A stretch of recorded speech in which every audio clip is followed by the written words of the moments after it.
Coming up on Market Shares, AI giant and Syracuse University partner Anthropic faces a 5 p.m. deadline from the Pentagon.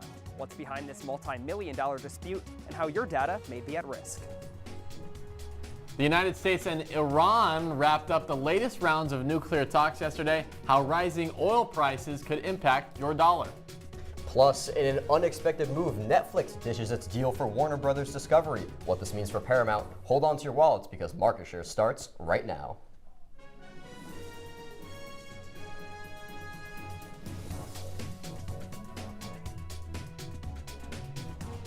Good afternoon and welcome into Market Shares. I'm Riley Underwood. And I'm Verna. Markets closed just a few minutes ago, so let's take a look at how the major indexes closed this week. And for investors, it wasn't good news because, as you can see, it's red across the board. Starting off with the NASDAQ, this one took the biggest decline when you look at the percentages, over 6.5% down, fallen more sharply because it's driven by largely those large tech markets like Meta, Microsoft, Nvidia, those other mega cap tech stocks. They kind of drag those stocks down when you're looking at the NASDAQ.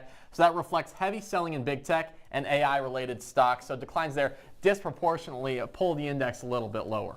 Yeah, absolutely. And when we look at the Dow Jones and even getting into the S&P 500, these are indexes with a more general scheme here. And that's where we're seeing, again, more drops. NASDAQ initially in the red a little, or in the green a little earlier, but now into the red, joining the rest of these three tech stocks, really going to make the difference coming into next week. And also higher wholesale prices. They've made traders less confident that the Federal Reserve is going to cut interest rates soon, so that could also result in a decline, as you see, red across the board this week for investors. Let's get into our first market mover. We talked about the tech stocks, one of those, Nvidia. Absolutely, yeah. Yesterday was Nvidia's worst day since April, falling over 6% on the 5-day. You can see down 12 points there. Now, the thing is that they just released their quarter 4 earnings up on the year, as well as their quarter 1 projections for fiscal year 2026 also up. So the question is, why are they down so much this week? Well, the question is AI really going to be this? Is it a bubble? That's what investors are asking, and a lot of them are being more weary heading into 2026. A lot of these things, AI, Nvidia powers AI at this point. So a lot of this stuff is just really wondering, okay, is this going to burst or are we at the peak right now?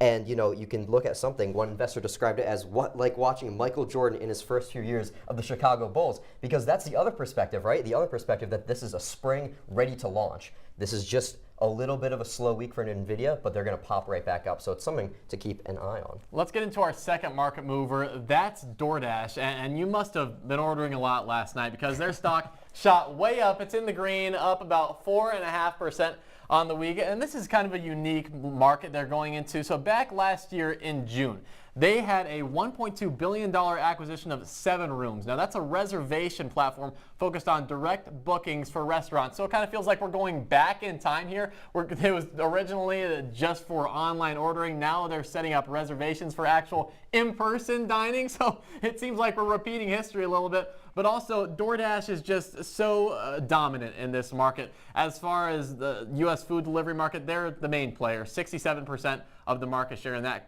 category. Trailing in second place is Uber Eats. They have just 23%. So with the winter time wrapping up, DoorDash sales have been up. People have been ordering. Absolutely, and it was a little bit of a question because we saw in New York City over that nor'easter that came through there that a lot of these places were saying, we're actually not going to let our drivers go out. So to have them finish the week in the green, that's great news for DoorDash. And then one of the stocks that are not doing too well in the red, that's Flutter. Now, you may not know Flutter by just the name, but you know who it owns, and that's FanDuel. And players aren't liking what their results have been. Exactly, and it's no fault of FanDuel. It's more fault of gambling and just the house always wins. But you look at that and you say, okay, the house is winning. Why are they down 14 points? Well, that's because gamblers are becoming discouraged. That's what a lot of research is showing. They're either moving to other apps, they're moving away from gambling, or they're moving to these prediction market apps like Kalshi and like Polymarket. That's taking a lot of the market share right now. And that's going to be really interesting to keep an eye out on,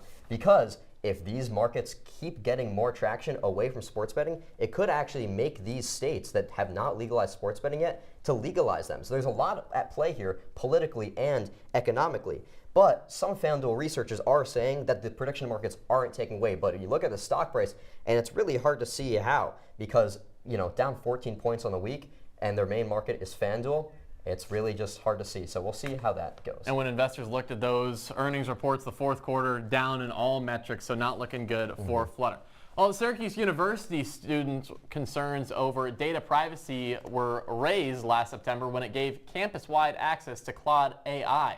The Department of Defense used that same model, built by parent company Anthropic, in the capture of former Venezuelan President Nicolas Maduro. That's right, and with a $1 million government contract heading towards a 5 p.m. deadline, Anthropic has $200 million decision to make. CitrusTV Washington correspondent Ben Bassick joins us from the Pentagon with the latest. AI, which partnered with Syracuse University last September, could lose a $200 million contract with the Pentagon in under an hour. Department of Defense officials criticized the firm last night after it rejected an offer giving the DoD unrestricted access to its AI model Claude, which is available to every Syracuse University student. Anthropic CEO Dario Amodei says surveillance of U.S. citizens and use of autonomous weapons are his red lines. On the side of risks, I'm concerned about the autonomous behavior of AI models, their potential for misuse by individuals and governments, and their potential for economic displacement. Senior Pentagon official Sean Parnell says in a post on X that the Department of Defense does not want to use Anthropic AI for either of those activities, but is asking to use Anthropic's AI for all lawful purposes. He also says the DoD will block the company from government business by declaring it a supply chain threat or force it to hand over its AI model under the Defense Production Act, all before 5 p.m. today. In a statement Thursday evening, Amodei says the government's threats do not change our position and we cannot in good conscience accede to their requests. Now, from what I saw inside the Pentagon, there's no letting up. Posters of Secretary Hegseth read, "We want you to use AI." But over the next hour, there's no saying what the DoD will do or what litigation Anthropic is considering. From Washington, Ben Bassick, CitrusTV News. Thank you, Ben, for your coverage. But tonight, after just 1 year, I can say with dignity and pride that we have achieved a transformation like no one has ever seen before, and a turnaround for the ages. It is indeed a turnaround for the ages. That was President Donald Trump's State of the Union address Tuesday night. More than 32 million people tuned in. This is down significantly from the 45 million that tuned into his address in 2018 during the second year of his first term. Fox News drew the biggest audience numbers of all networks with over 9 million people tuning into the speech. MS Now followed with 2.4 million viewers, and then CNN with 2.2 million. President Trump made a number of inaccurate claims on the current economy, including when he said President Biden left him with the worst inflation in the country's history, which has proved to be false. In terms of tariffs, he said that foreign countries are carrying most of the load, but that data says that nearly 90% of tariffs fall on U.S. firms and consumers. Another round of talks between Iran and the United States is scheduled in Vienna next week. No nuclear deal between the two countries was reached yesterday, turning up the tension. Market shares analyst Megan Acker has the latest on how consumers could foot the bill if there's a conflict in the Middle East. Good afternoon, Riley. Now, when talks wrapped up in Geneva yesterday, the Iranian foreign minister told state media he believed good progress was made, even though President Trump has now said he's unhappy with Iran.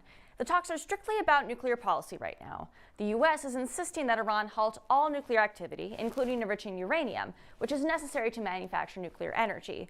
Iran so far is refusing to concede on the nuclear issue, even as the U.S. continues to assemble a massive military force on Iran's doorstep. President Trump implied in his State of the Union this week that he's prepared to use that force if Iran doesn't back down soon. We are in negotiations with them. They want to make a deal, but we haven't heard those secret words. We will never have a nuclear weapon. My preference is to solve this problem through diplomacy. But one thing is certain, I will never allow the world's #1 sponsor of terror, which they are by far, to have a nuclear weapon. Can't let that happen. Now, Iran is an oil hub and sells a majority of its barrels to China.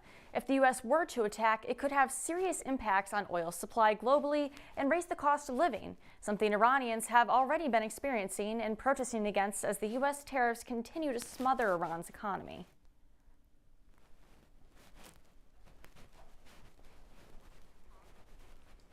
Yeah, Megan, thank you so much for joining us at the desk now. Now, talking a little more about these tariffs, what exactly could we see Trump doing as he kind of goes into this next battle with the Iranian government? Yeah, so we're not sure what the future holds, but we know it's already happened in the past, right? So as of February, all nations doing trade in Iran currently are under a 25% tariff by the US. So that includes major economies like China and Germany. So that 25% number has been hugely crippling, and part of that has fueled some of those protests that we saw in Iran last month and that have rekindled actually just recently in the past week. Students are getting out now. Before that, it was people of all ages, demographics throughout the country protesting this rising cost of living in Iran, which has really gone towards destabilizing their government. So between that internal pressure and that outside pressure that we're putting on Iran, it's very possible that we could see a regime collapse, which is really, it seems like, what the U.S. policy is really sort of angled towards. So Megan, what could all this conflict, what would the impact be on the American markets? Well, the number one thing we want to think about with Iran is oil. They're a huge oil producer. So right now, at the beginning of this week, oil barrel cost slid just a little bit, just down a couple cents. But if there is a conflict with Iran, that could explode the cost of oil. So right now they're sitting in between 60, 70 bucks a barrel. When you manufacture in a conflict with Iran, that could explode prices up to $100 a barrel. So if you do the math, depending on where you are in the United States, depending on regional taxes, that could be anywhere between $3.70 and $4.80 a gallon at the gas pump. So that would be huge for American consumers. Yeah, absolutely. And we're talking about prices here. What would be the price of war on U.S. consumers as well? If America chooses to engage itself with Iran, what is the consumer going to see? So for starters, of course, everything that gas impacts. So it's not just as, what you're putting into your car, it's also the cost of air travel, it's the cost of public transportation. All of that could change if we see such an explosion in prices. Another thing that we're going to see is just the cost on the American taxpayer. So far, as we've done the math, and it looks like it costs about $6.5 million a day to operate one of these aircraft carriers that is heading towards Iran right now. And we have two, which means that it's $13 million a day just to have this military force sitting on Iran's doorstep. And that doesn't even include the cost if we actually put those resources to use. So, but by the time we reach March, it could be $200 million that we've spent just having this armada heading towards Iran, not to mention who knows how much more military force that we could deploy out there if there was a conflict. And it's also worth noting we don't know how long that conflict could be. Historically, our conflicts in the Middle East have been pretty long-winded. So if we are doing that for the course of years, who knows how much money that could cost the American taxpayer. And then real quick, this is all talk right now. How likely do you think for all of this to actually occur? Well, this is the largest force that we've seen build up in the Middle East since the 2003 invasion of Iraq.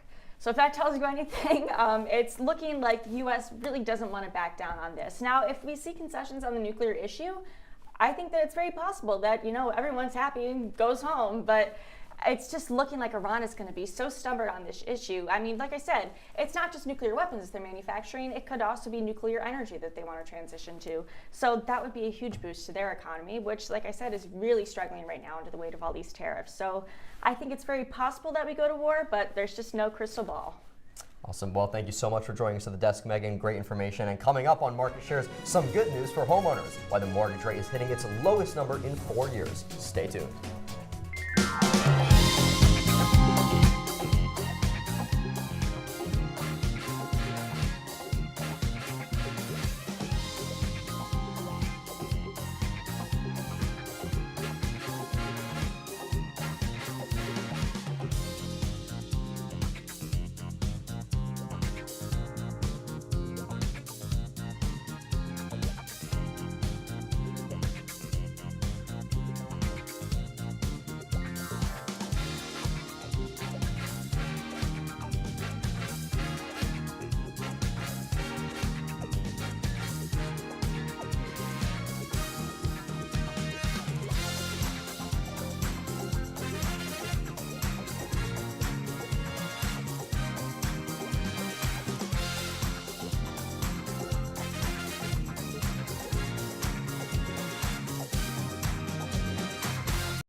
Welcome back to the Esports Juice Box, where we break down this week's esports news into digestible sizes for you. With the end of CSGO and the release of Counter-Strike 2...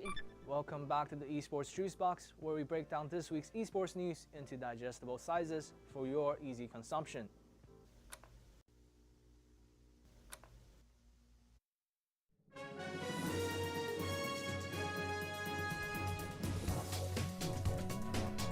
Welcome back to Market Shares. An owner of a Syracuse area hotel chain is pleading guilty to criminal charges for avoiding hundreds of thousands of dollars in room occupancy taxes and late fees.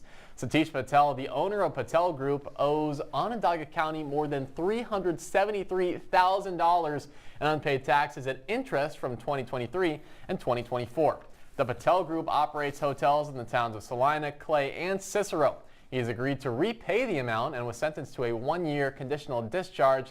That means he will avoid prison time if he stays out of trouble all year. Stay out of that trouble, Mr. Patel. That's right, but somebody who's starting to get in a little bit of trouble is FedEx, because they're closing a shipping center in upstate New York as part of a years-long restructuring and consolidation process. FedEx said that its facility in Binghamton will close at the end of June.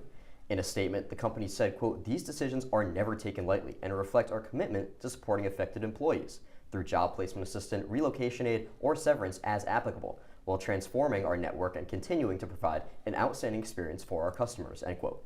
The shipping company plans to close more than 475 stations in North America by the end of 2027. Mortgage rates have finally fallen below 6%. The average 30-year fixed rate mortgage is at 5.98% for the first time since 2022. This is an important milestone for homeowners who have been clinging on to their older, cheaper rates and have been scared off by high interest payments. After the pandemic, the Federal Reserve began raising interest rates and mortgage rates surged along with them. Its most recent peak was around 8% in October 23. One of the primary factors driving the affordability crisis is a housing shortage, with few houses on the market and few being built. This new low could be the nudge to get more Americans house shopping.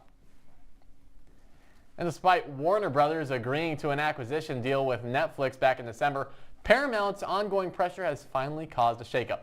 Our analyst Caleb Plank is in studio with the latest shift in the bidding war. Caleb? Thanks, Riley. After months of back and forth bidding and what looked like a done deal for Netflix, Paramount has officially won the battle for the acquisition of Warner Bros. Discovery. Following Paramount's new offer of $31 per share made on Tuesday, WBD's board deemed the offer superior to Netflix's yesterday. Shortly after that decision, the streaming service completely pulled out of the negotiations. Since December 5th of last year, WBD and Netflix had made an agreement for the streamers to acquire WBD's studio and streaming divisions for $27.75 per share, roughly $82.7 billion total. In a turn of events last week, Netflix allowed Paramount and WBD a 7-day waiver to continue negotiations.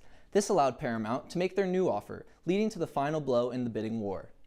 Paramount will now acquire Warner Bros. Studios, HBO Max streaming, and network channels such as CNN, for a total of $111 billion.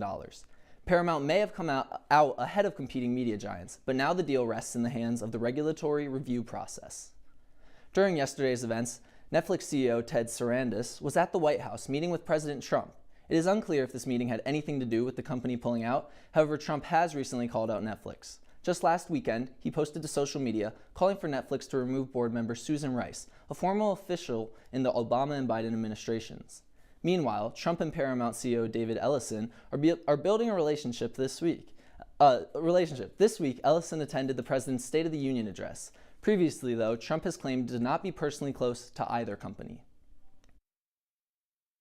We've been doing this for a long time. We have been incredibly disciplined buyers in our normal course of business, meaning we're pretty good at establishing what is the value for entertainment assets, audience relative to cost, all of those things, and remaining very disciplined in the process of doing that. So this shouldn't be any different than that. A personal relationship to the president could be a key in getting the deal through the review process. Caleb now joining us at the desk. Thank you. Now, Netflix is the one that allowed for this Warner Bros. Paramount deal to go through and to have a 7-day waiver of negotiations to kind of happen. Why would they allow that competition back in? Yeah, it would seem like not the best move. I mean, you almost have a done deal and then you let them right back in. But it did come from a lot of pressure from Paramount and from Warner Brothers. There was a lot of hypotheticals being thrown around about what Paramount would kind of offer. You know, they were saying they would offer something above $30 per share. And so Netflix kind of granted this to see kind of one last offer from Paramount, and so that the shareholders at Warner Brothers could get some clarity and certainty on what a final offer would be. And I mean, from Netflix's kind of side of this, it gives them some insight on kind of what the financial decision is. Is it a good one? Is it a bad one? How far will Paramount go? And then with that, how far are you willing to go as well? Now, the deal has to go through the Department of Justice for a regulatory review. So what could stop this deal from actually happening? Yeah, I mean, at the end of the day, Paramount is just gaining a lot of assets from Warner Brothers. They're getting the streaming HBO Max platform and all the content that comes with that. Additionally, they're getting the studio. And then the big one, which Netflix was only going for streaming and studio, but Paramount also wants that network system. So, you know, they're getting CNN, they're getting TNT, they're getting Discovery. So they're just gaining a lot more channels of where they can put content out to, and that's just giving them a lot more control. And, you know, it's just a concern. There's the concern that similarly to what happened to CBS, where they had some pressure from the government, switched a lot of their kind of editorial decisions there. There's some concern that a similar move like that could happen for CNN after, you know, this deal goes through.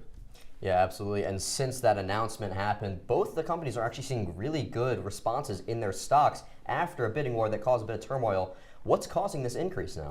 Yeah, so from Netflix's side, you know, they definitely see it as a good move.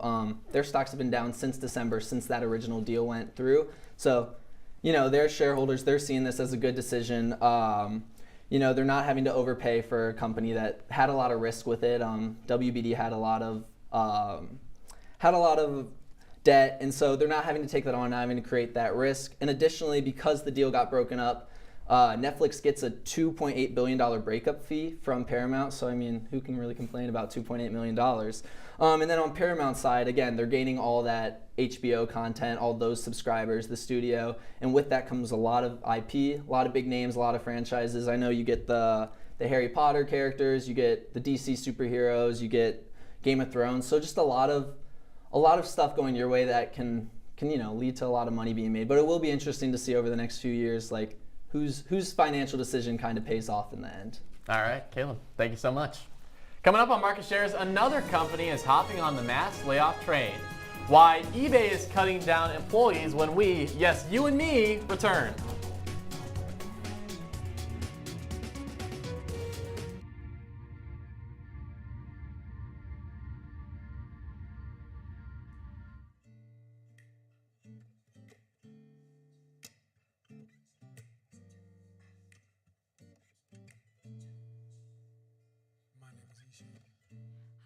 My name is Sadie Miller. My name is Luke Brady. I go by St. Luke.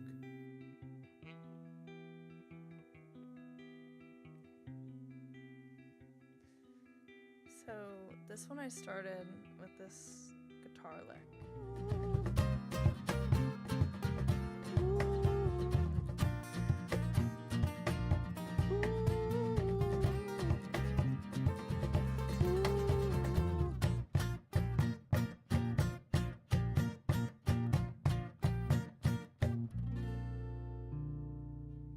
Welcome to my house. Everybody's pretty tired of each other. The walls were closing in. Clearly a case of too much family, too close, 24/7. If this sounds like your house, try going someplace new. YourLifeYourVoice.org. You'll find lots of ideas to help you handle the family stresses of being confined to close quarters. YourLifeYourVoice.org. It could help you find a little more breathing room.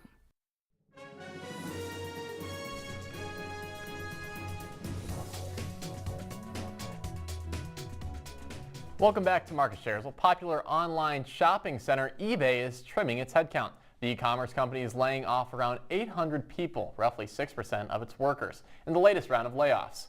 eBay says decisions were made based on operating model needs, areas of duplication, and alignment with future priorities. The company has been cutting workers in recent years while also spending more on artificial intelligence. The company has implemented AI tools and recently partnered with OpenAI. Last week, eBay announced plans to acquire Etsy's secondhand clothing marketplace Depop for around $1.2 billion in cash. The goal is to expand the company to the fashion sector. And from fashion to technology, Dell Technologies has recorded a 39% jump in sales. This was driven by its growth in artificial intelligence server business. The company said it closed $64 billion in AI-optimized server orders in the fourth quarter. Shares rose 10% in after-hours trading. Overall revenue rose to over $33 billion, beating its $31 billion forecast. In the new fiscal year, Dell expects revenue to be around $138 billion and adjusted earnings to almost be $13 a share. These are also ahead of analyst projections. Bad news for pizza lovers. Papa John's is the latest pizza chain to close hundreds of locations after a tough quarter. The company revealed that around 300 underperforming restaurants will close by the end of 2027, with 200 of them shutting down this year. In addition, the company cut around 7% of its roughly 700-person corporate workforce. These announcements follow a brutal fourth quarter for the chain, which reported an over 5% decline in same-store sales. Earlier this month, pizza rival Pizza Hut also announced it was closing hundreds of locations. So it looks like Domino's seems to be the winner here, as that chain reported a near 4% increase for the fourth quarter. Yeah, I'm going to miss that garlic sauce. Well, the sky might be clearing up for Spirit Airlines. The budget airline company has reached an agreement with a group of creditors to emerge from its bankruptcy by early summer as a smaller company. Much of the airline's focus will be on flying destinations from its major Florida airports, as well as from the New York area and Detroit. They will also focus more on peak travel days and cut money-losing flights on Tuesdays and Wednesdays. The company says that under the plan, it estimates its debt and lease obligations will be cut from over $7 billion to just around $2 billion. And still ahead on market shares, a popular fast food company is revamping one of its most popular menu items. What changes are happening when we return?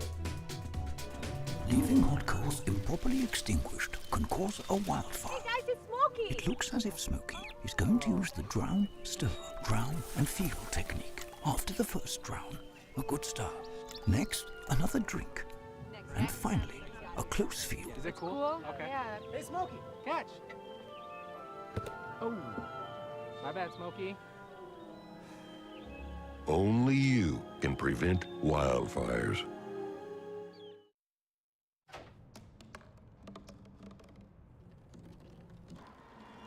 Everybody has a dream.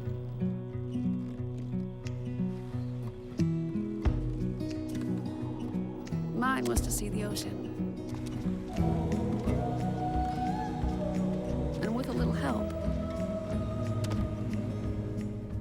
I made it.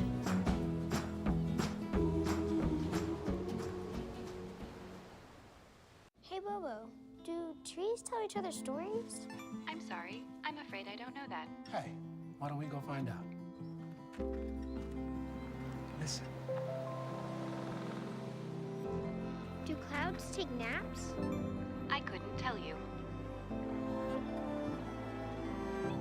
Dad, do stars visit their friends? Look!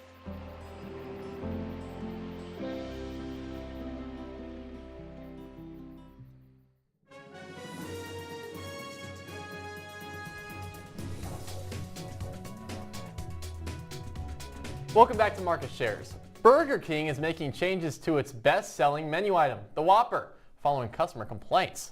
The Whopper will be replaced its soft bun with a more premium one. Use a new mayonnaise and will serve it in a box instead of paper. The changes come after years of complaints about smashed burgers that were falling apart. That's right. Excuse me. And the King is the 8th largest fast food chain in the country by sales. Excuse me. In 2023, customers began complaining about out-of-date stores and cold food. Now sales are finally on the upswing. Same-store sales rose over 3% in the most recent quarter.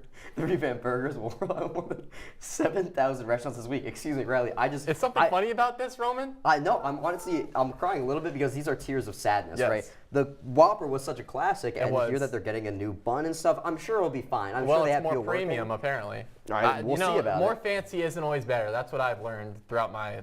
Absolutely. Now I have to ask you, are you normally a Whopper guy? What's your go-to? Burger King, somewhere else, Whopper? I mean, you love the King. You gotta love the King. Do you remember that foot lettuce thing they had a while back? That's the last thing you want in your Burger King burger. But as it turns out, that might be what you get. It might be But I think with these new ingredient changes, they're really going to try to get away from that foot lettuce. But yeah, I mean, we'll see. I might have to try one. You want to come with me? I'd love to come with you, Roman. Sounds Let's great. get Sounds some like a plan. Whoppers. Let's do it. And then we can hit Wendy's for some Frosties after, and maybe McDonald's for breakfast the next day. That would be great. That's all the time, unfortunately, we have you for this episode of Market Shares. Be sure to follow us. I'm Riley Underwood. And I'm Roman Verna. Have a great night, Syracuse.